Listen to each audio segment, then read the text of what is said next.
Hi YouTube, it's Kathy, and this is my weekly entertainment wrap-up for March 22nd through 28th. This week I read 2 books, I watched 2 movies, I watched 4 shows, and I listened to 3 books.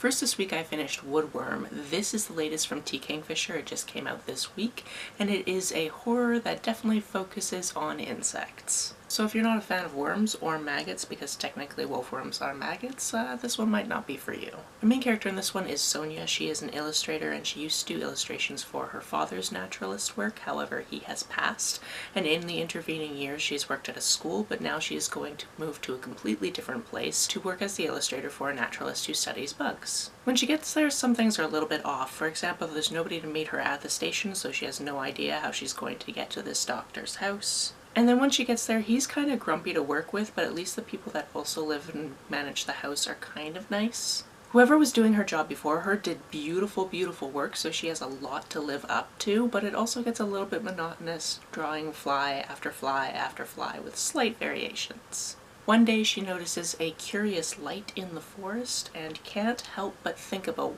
what is that? What could that possibly be? What's going on?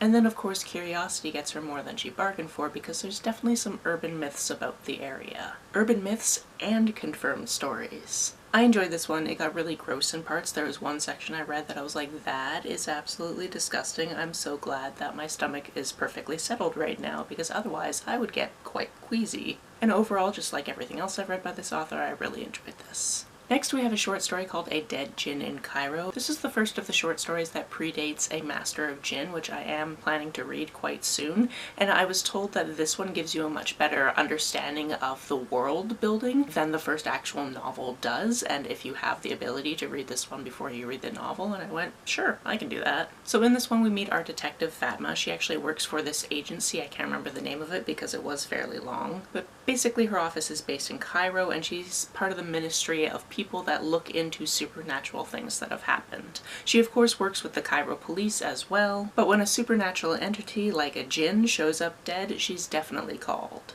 This, by the way, takes place in 1912 in Cairo, Egypt, but it's not the same Egypt that we have, because at some point somebody kind of drilled through the worlds and opened it up so people like Djinn or angels, although are they really angels, have come into this world. There's also a steampunk element to this, so there's different technologies that this world has that I don't think we personally would have had in 1912. Since Djinn are immortal beings, it is quite curious that this one is dead, so obviously she's going to have to try to figure that one out, which leads her around town talking to different people to try to figure it out. It is a short story, so I'm not going to wreck it for you, but I am glad that I got into some of this backstory before I go into the full-length novel. As for the movies I watched this week, the first one is Fackham Hall. This one is an absolutely ridiculous, and it's supposed to be that way, movie that is basically a parody of Downton Abbey. Essentially we have this sprawling family estate, but it has to be inherited by a male in the line, and the daughters need to get married so that they can keep living there. And me and my roommates figured out how it was going to end really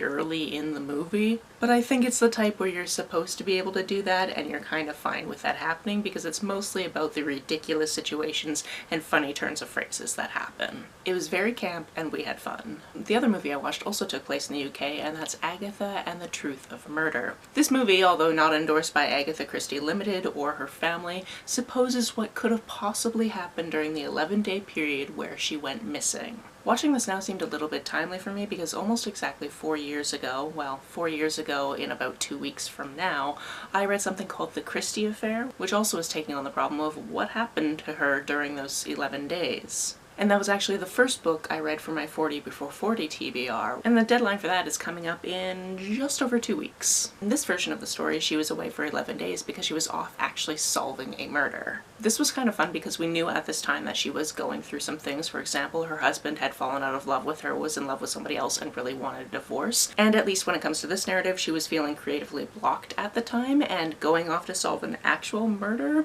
seems like something that would help with that. Just the way the first 5 minutes or so so of this were shot, I thought I was going to get myself into a pretty badly made movie, but this ended up being okay. As for the 4 shows I watched, 3 of them were on Nebula. Let's go through them quickly. The first one is Day Pass. I watched the entire first season of this, which is only 3 episodes, and it features this guy going to different places, so far locations in Europe, getting a transit day pass for that city, and then trying to ride every form of transportation in that city and all of the major lines. So if it has buses, all of the major bus lines. If it has ferries or trams or trains, all of those as well. These 3 episodes were in Nantes, France, which is where public transport actually started, as well as Copenhagen and Luxembourg.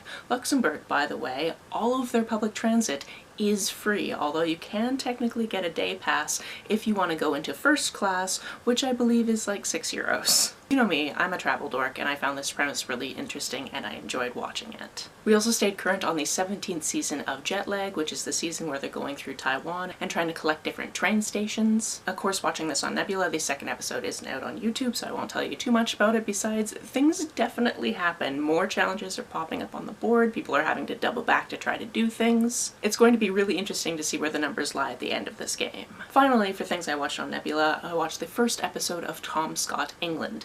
Basically, he took a big road trip around England, went to all of the different counties, and found something interesting in all of those counties, and made a video about that interesting thing. In this very first episode, he visited a place that makes bells, which is a very long, grueling process, let me tell you. And in this episode, they just happen to be breaking down 147-year-old bells to recast them for a church. This was really, really cool. I'm really into this idea and I'm very excited to continue watching this. As for the one show I watched that wasn't on Nebula, we watched a couple of episodes of Fallout. We watched the second season, episodes 4 and 5. And this is one of those shows where it's really well made, there's lots going on, but at the same time, I don't really care. I'm kind of watching it because it's a thing that I do with my roommates and it's interesting, and I knew that this season was going to have Macaulay Culkin, although I think at this point he'd only been in 1 or 2 episodes, so I'm wondering if he's going to come back. And then of course it has other actors that are of interest, but there just seems to be so much going on in so many different areas that I'm just like, I don't know how I feel about this, especially because we don't really watch it in a regular pace. Like I said, it's really well made and all of those aspects are fine. I think it's just a me problem. On to the books I listened to, the first one being The 7-Year Slip. This one takes place in New York, and our main character in this one works for a small publisher where she does the promotions aspect of things. Recently, she has inherited her late aunt's apartment, and she's been hesitant to move into it because she does really miss her aunt. But when her lease is up, she does end up having to schlep all of her things across town and into this apartment, which she still thinks of as her aunt's apartment. When she was very young, her aunt actually let her into a secret about the apartment, which is that sometimes the apartment seems to actually travel through time. So her aunt told her this whole story how one day she went home to her apartment and suddenly there was this other woman there and they had this whole conversation. They ended up having this whole big love affair. But it turned out that this woman was living 7 years in the past, and when they thought about meeting up in the aunt's present, she kind of decided that she didn't want to do that. She didn't want to have that relationship because nothing could be as good as what they were having in the past. With all of that set up, it should be no surprise to the reader that one day when she goes home from work, she realizes that there's a bunch of things in the apartment that shouldn't be there. She remembers packing all of these up when she moved into the apartment, but now they're all back. And there's things like these curtains that shouldn't be there because like they got burned like 3 years ago and her aunt threw them out. And most importantly, her aunt's favorite chair definitely shouldn't be there anymore, because that is where she passed and it was definitely taken out of the apartment. And then, out of nowhere, there's some random guy in the apartment. This is one of those magics where you can't control it, so you can't just be like, oh, I'm gonna leave the apartment and go back and it's gonna be my apartment again. No, no. And her aunt always told her never fall in love in this apartment, so even though this guy is pretty cute, she's built up a definite wall between her and doing anything with him. However, I think we all know that's not exactly how feelings work. There was a point about 40% in where I realized all of the things that were probably going to happen throughout the rest of the book, but I was really excited to see if I was right. And this definitely had some quintessential beautiful moments to it that I very much enjoyed, but then it also had so many other things that I could not have predicted. This was delightful. I very much enjoyed it. The second audiobook I listened to is a middle grade book called Alex Wise versus the End of the World. In this one, our main character, of course, is Alex. He has a younger sister, Mags, and they for the past few years have lived solely with their mother because their father actually left, got remarried, didn't even invite them to the wedding, and has this new perfect stepson. So Alex feels like he has been completely left behind by this man. However, because of a twist of fate, he and his sister are going to have to go spend the summer with his father, which he is not looking forward to, but then the end of the world starts. But to make matters worse, some entity has stolen his younger sister and turned her into the personification of death, and she is leading the 4 horsemen of the apocalypse. So, you know, should probably fix that situation. One minute you're worried about the boy you're crushing on that kind of threw away your whole friendship because of some bully, and the next minute you're trying to save the entire world.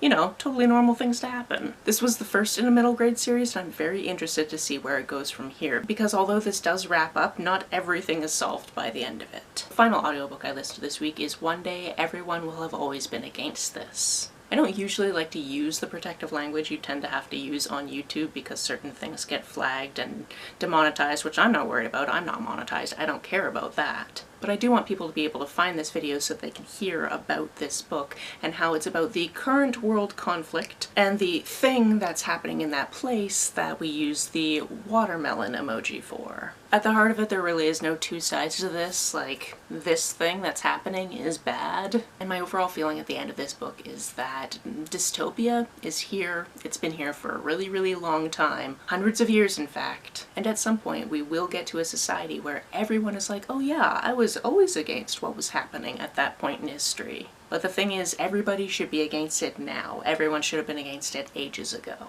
I'm finding it really hard to articulate any more thoughts than that on this book. I highly recommend that you read this, and I highly recommend that you do what you can. That's it for this week. If you've read, watched, or listened to any of these, let me know about it down in the comments below. On the way down to the comments, if you hit that subscribe button, that would be very nice of you. If you don't feel like leaving a comment but want to make sure that I know you were here, just leave me an emoji or a smiley face if you happen to be on your keyboard. Some people have asked if there's a way to financially support this channel, so I set up a Ko-fi account, which is a digital tipping service. The link for that, as always, is down below. You can like and share this as you see fit, and I will see you very soon. Bye!